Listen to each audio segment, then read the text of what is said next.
Living with Jonathan and Katy. Welcome to Jonathan and Katrin. Welcome to Melting with Jonathan and Katy. Yes, we are both melting while I drink a glass of milk. Of milk? Oh, your little muscle milk. It's too hot to bulk, babe. No. It's not muscle milk. It's just chocolate milk. Just a regular chocolate. No, it's not regular chocolate milk. We ordered in the mail. We ordered a frother, a milk frother, where you like pour it in and it makes microfoam. So I made chocolate milk, got it really cold, and then I poured the cold microfoam because it makes cold microfoam or hot microfoam. I haven't. Oh my god, I totally forgot. I used to make same thing like whipped chocolate milk when I was a server. It was like my favorite thing. Oh my god, flashback to Disneyland, 2005. A lot of whipped milk. We're doing great. 2005? Yeah, that's when I worked there. Through college. 2005 to when? It's technically, I think 03 to 08. No, 03 to 07. Damn. I probably went to Disneyland so many times while you were there at the same time as me. I know. I was probably miserable. With Germans screaming at me.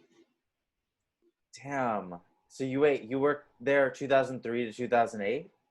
Yeah, that would have been it. Damn. Yeah. Somewhere around there. I quit January 1st, 2008 was my last one. And I remember when I quit, I was serving my table and like, I don't know why I just like walked up to them. It was like this like table, like older, like businessmen or something. And I was just like, well, fellas, I dropped the check and I was like, just want you to know you're my last table ever. And then they literally were like, oh, can we get refills? Like they did not care. And I was like, that's exactly the way that job should have ended. That's fine. Did you give them their refills? I did. And I threw it on their faces. And I was like, and keep the tip. Daddy. I would have thrown it in my face and I would have been like, is this what you like? You like me being a fool? A gay jester for you? That's you, like, literally, anytime any customer comes into any place in business for you. What do you want? I'm just like, yeah. How was your week? I was out of town.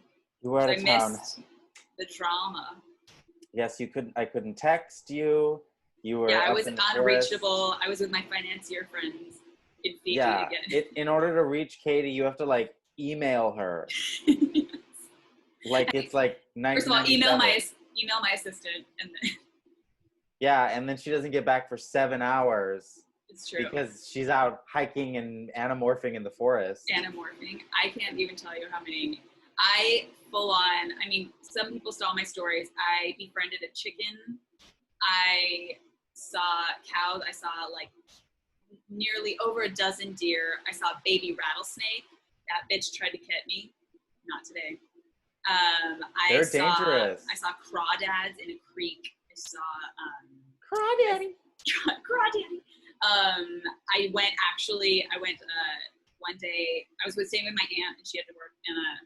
And I was like, I'm just gonna drive through Guerneville, gay Guerneville, which is they have the Rainbow Cattle Company there, which is like the kind of the like precinct of Guerneville. And if you guys don't know, it's really cute. There's a big like cow head and a little rainbow flag. So it's a bar? Yeah, it's like a famous gay bar. And like even like on Halloween, all the little kids come and trick or treat there. What's it called again? It's called the Rainbow Cattle Company. Oh, I hope it stays open. I want to go. I know. It's like an iconic establishment, so fingers crossed. But I was like just taking a drive, listening to the new Dixie Chicks album, just like getting my like the Chicks. The Chicks, sorry. Gaslighter.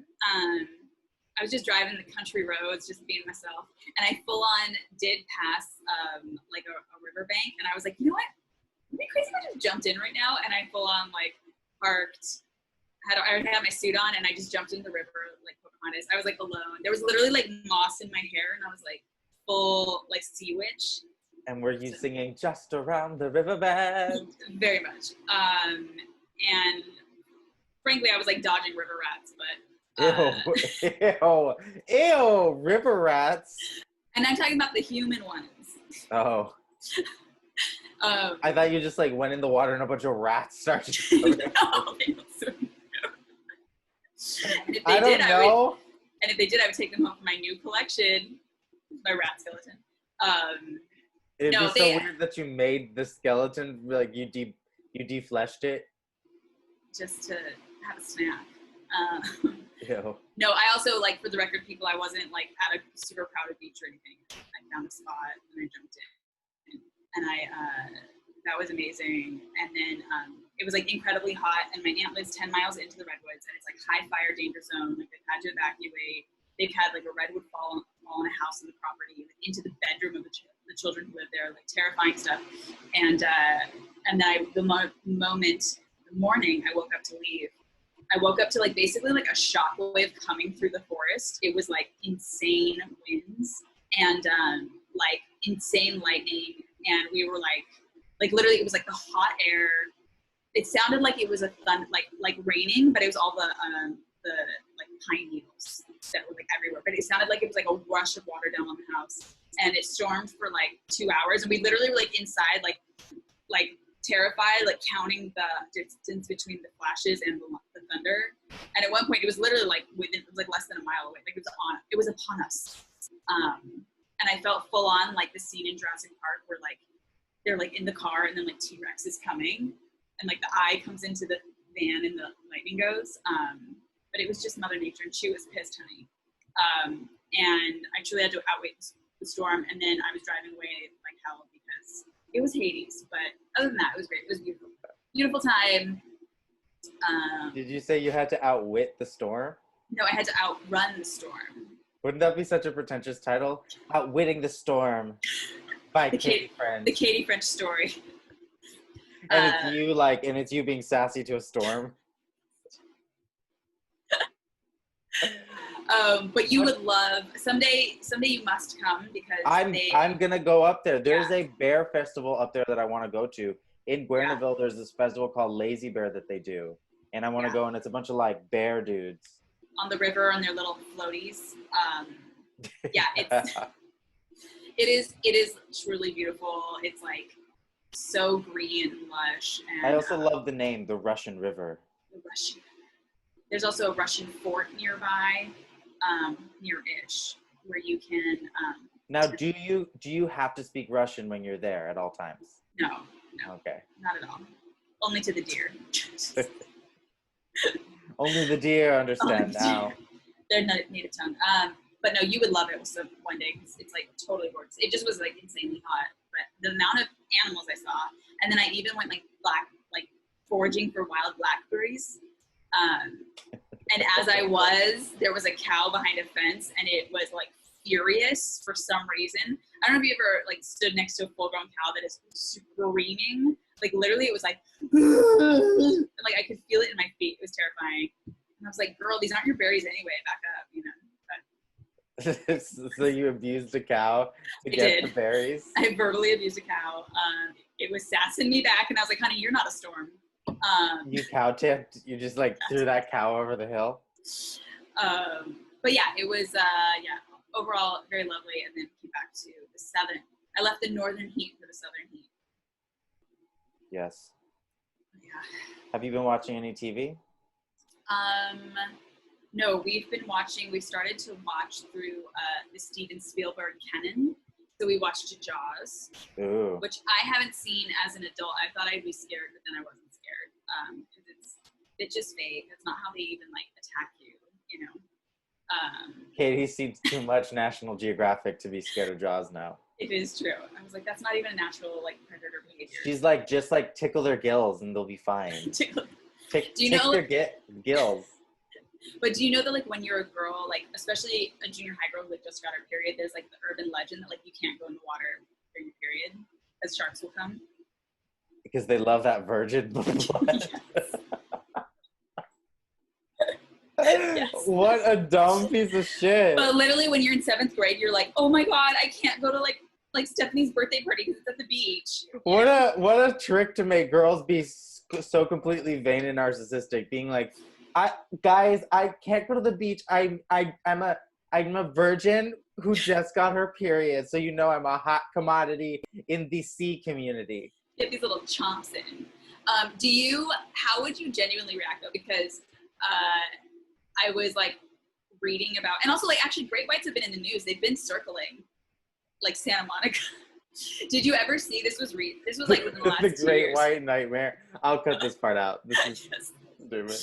Did you ever see, this was like recent footage from, it was Dana Point, it was like 2 years ago, and it's footage from a like OC Sheriff's helicopter, you know, it's like the, whatever, and it's footage of a paddle boarder just like doing their thing, surrounded by like 10 great white sharks. Yeah, I've and seen it. They're like on the helicopter intercom, and they're like, please calmly exit the water. You are surrounded by great whites right now.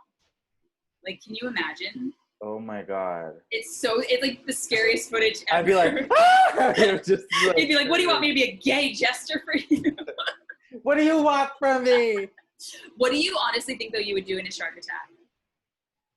In a shark attack, I honestly think I would be so delusional that I would think I was one with the water and the sea. And then I would say, it is okay, my friends. They are of me. And then I would just fall into the water and start swimming and thinking that the sharks would like follow suit, but then they would just eat me. Would you try to fight it off?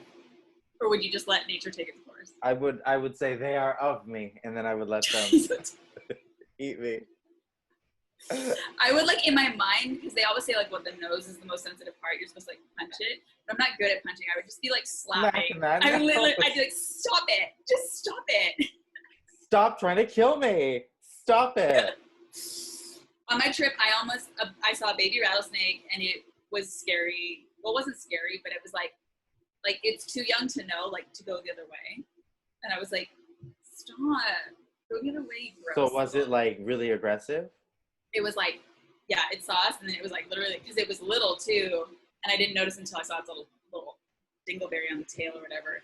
And it like saw us, and then it literally was like crawling to you? Yeah. And they also like sidewind, and I was like, get out of here. And they'll kill you, those babies. Yeah, I know. Isn't it interesting? Because they just release all their venom. They blow their load. They blow their load. They don't know. They're like a junior high boy. It's like they don't know how to edge. We've gone off the rails. What? I said we've gone off the rails. We have. But I think, honey, we never started. Did you, but seriously, have you ever been attacked by anything in nature? No. The one time I ran into a diamondback snake up in the foothills when I was in a camper. But I ran up across it, and it was like right underneath my feet. It was so close to me, but luckily I had startled it. I had surprised it, and it wasn't coiled. It was completely elongated. Oh yeah.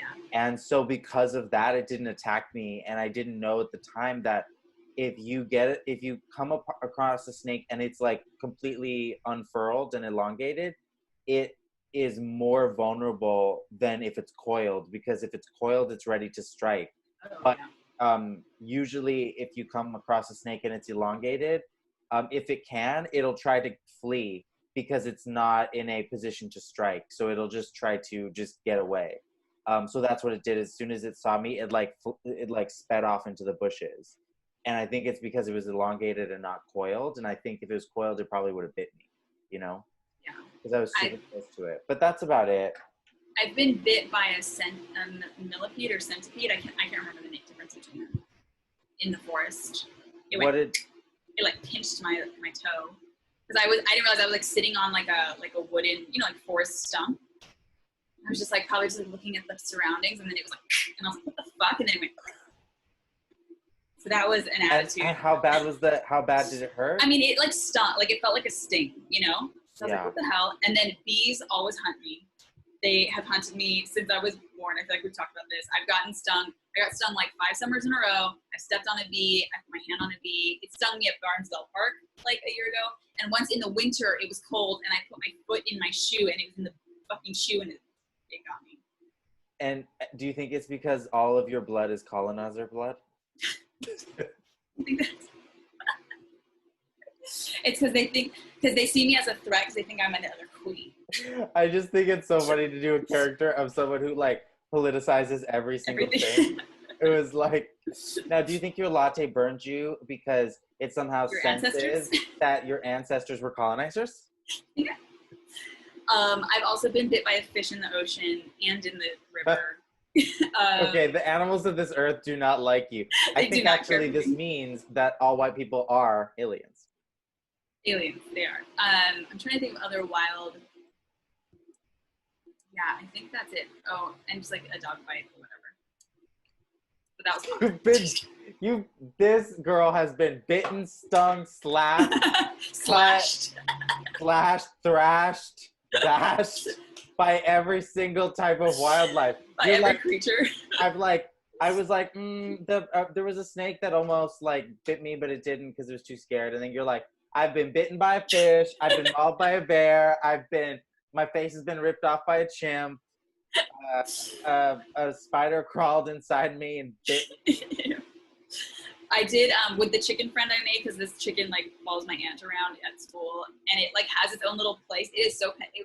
I think the chicken was petty as hell. Your aunt should get a restraining order if it keeps following against it. No, it was so cute. But she has like a little kind of like ottoman bench thing in her classroom, and it likes to like hang out there.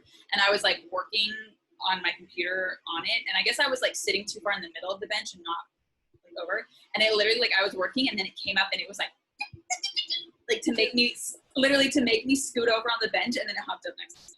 Oh my god! And I was like a little Disney cartoon. Like truly, I was like, you are magical. Yeah, I think that's the extent of my attacks so far. But I'm sure that I have more wasps coming to me. You got bit by a spider really bad. I think we talked about that in another episode. Oh yeah, I did get bit by a spider. You got the worst injury. Yeah, I got bit by a spider on my balls. Like in some comedy film. Honestly, that is such a like hangover bro comedy moment where they like all go camping and they'd be like, dude, a tarantula bit my balls, you know. Yeah. But it was like, and it was like it had to be a big spider because it was like 2 prong marks like that. That is demon. Is demon, and it got but luckily it didn't get the like testicle, it just got the ball skin. So I just like put lotion on it, and then it got better. Or Neosporin. I put Neosporin, and it just got better. And I was like, oh, okay. That is terrifying. Yeah. Still. And now I just cum spiders.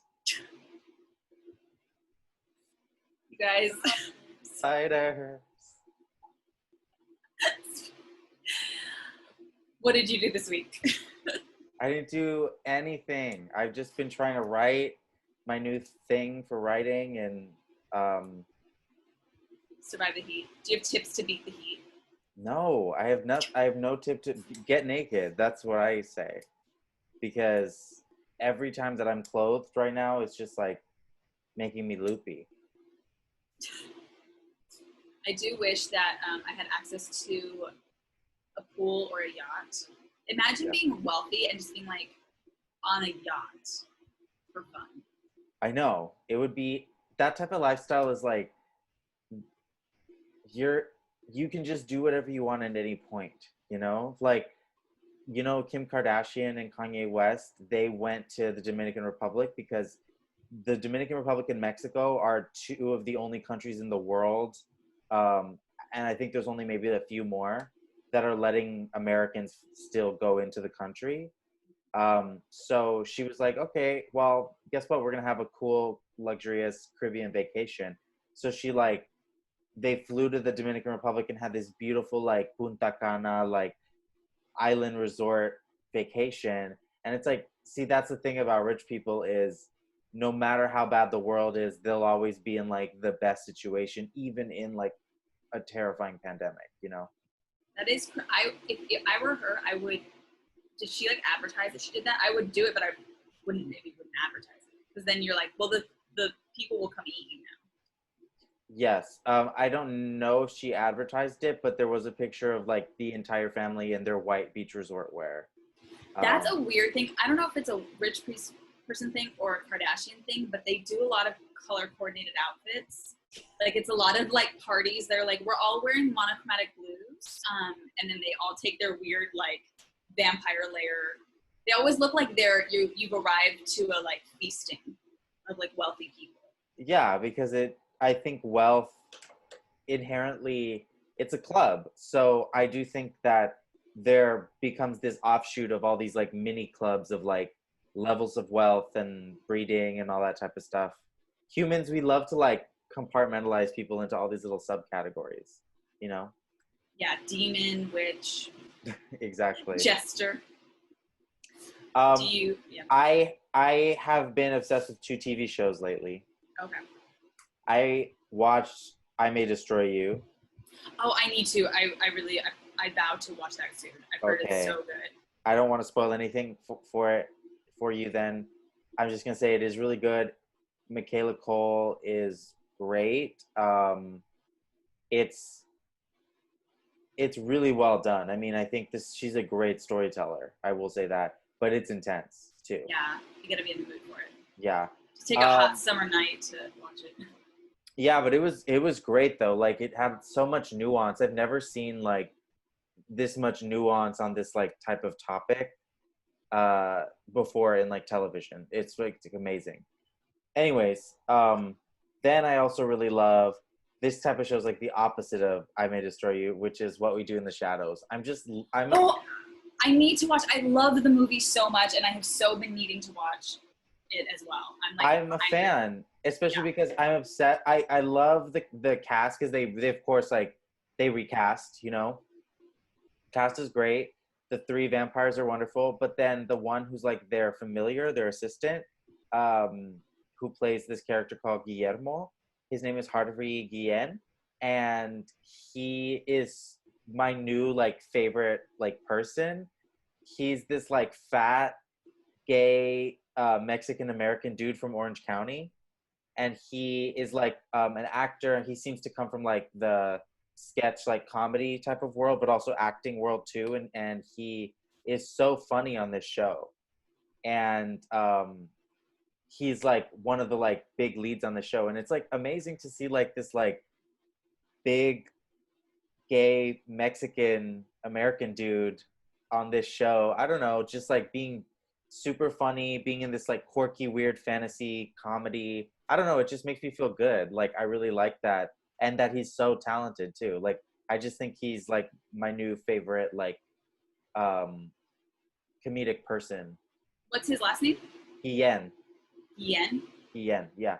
Interesting. Yeah, I can't wait to watch it. I love the show. All the trailers look so funny. The energy vampire guy or whatever. Oh, it's totally our sensibility. It's so our style. It's so our style. I'm so excited to watch it. Like I've just been like, I mean, you know me, I'm always like, I always say I'm gonna watch everything, but really, I was just thinking that, and then I've heard so many good things about how I May Destroy You. From like every feminist blog, so like it's literally like better than Fleabag. Not as funny, but you know. Oh no, Fleabag and I May Destroy You have a completely different tone. Like Fleabag is like a comedy, right? I May Destroy You is not a full comedy. It's like a comedy drama. It has really great comedic moments, but I do think it's more of a drama. Yeah. The acting is so good on it.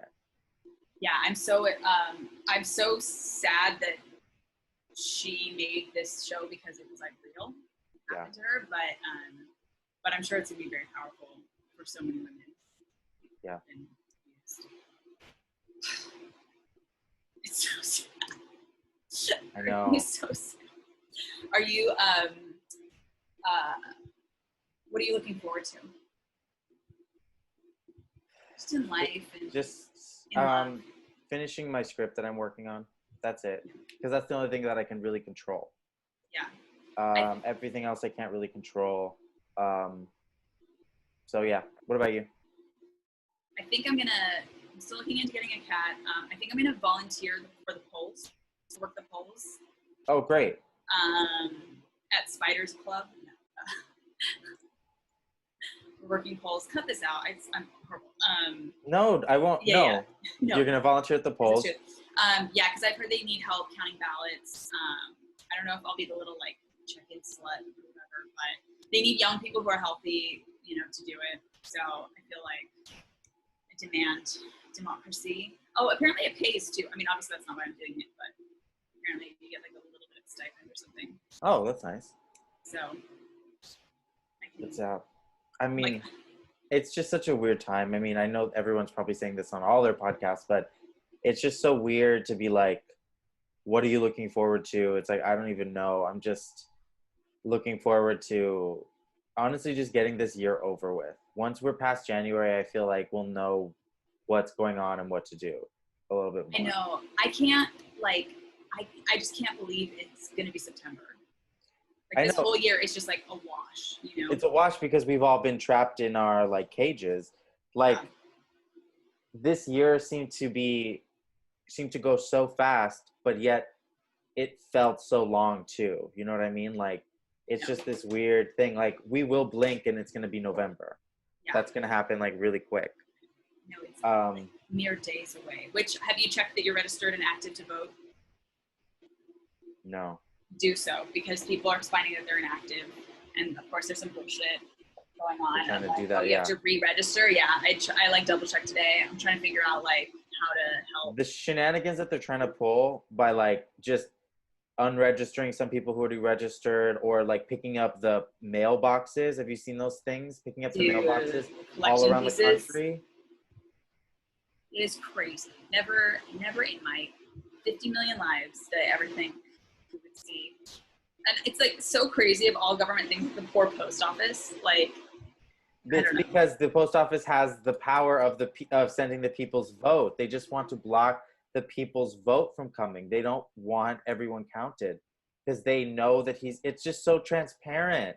It's like you're shutting down sorting stations, you're taking out mailboxes, you're trying to shut down the postal service to less hours. So you're not only like fucking with these people's money during a pandemic, but you're doing what your greater purpose is to stop people's votes from coming through by stopping them from even getting their ballots or allowing their ballots to completely miss the deadline. Like, this is just a very transparent ploy. I just feel like there needs to be something to protect the postal service at all costs. Like, the postal service we've seen is so vital that it's like, if we don't have the postal service, it's like the press. It really is one of those things that you don't think about, like having free press, having a postal service. If you don't have those things, you can't have like a true democracy. You need free press and you need the postal service. Like, this is part of how people get information and how we send information, Yeah. My mom has been, she's always just like doing her little community work.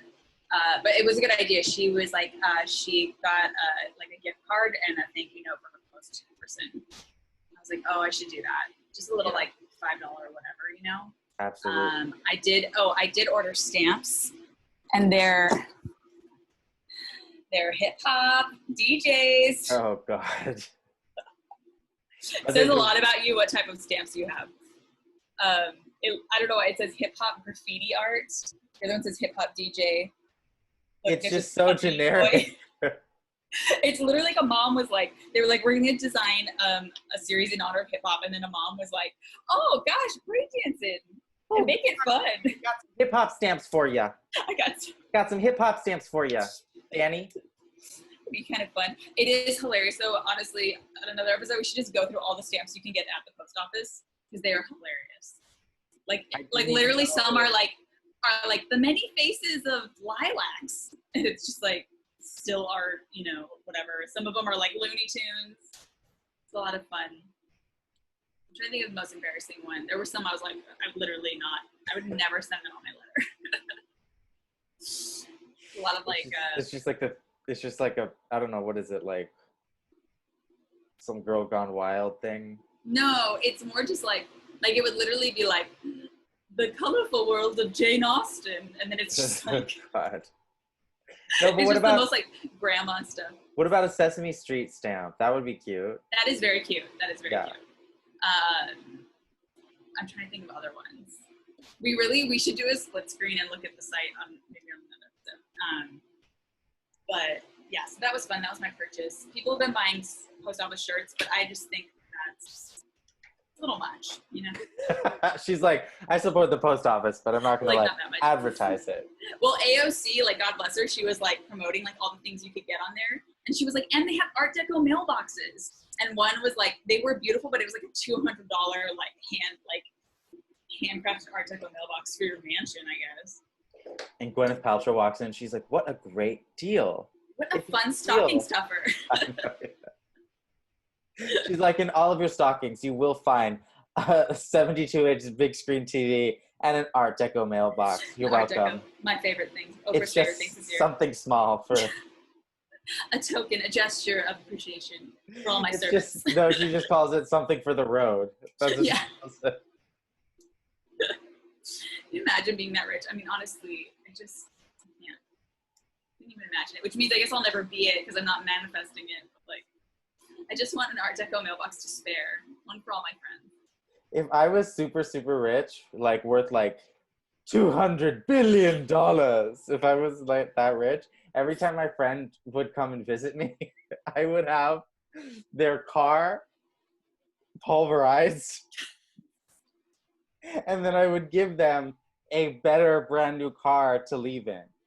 And so but I would never ask permission, and I would just pulverize their car in a junkyard. No, you would be like very condescending because like whatever car or clothes they came over in, you'd just be like, oh, so you're still wearing that? Let me get you something funner. And then I would like take my Gucci slides. No, I would just throw a block of gold at you. What is like the tackiest thing you would get if you actually were like wealthy? The tackiest. Most frivolous. The frivolous, most tacky thing.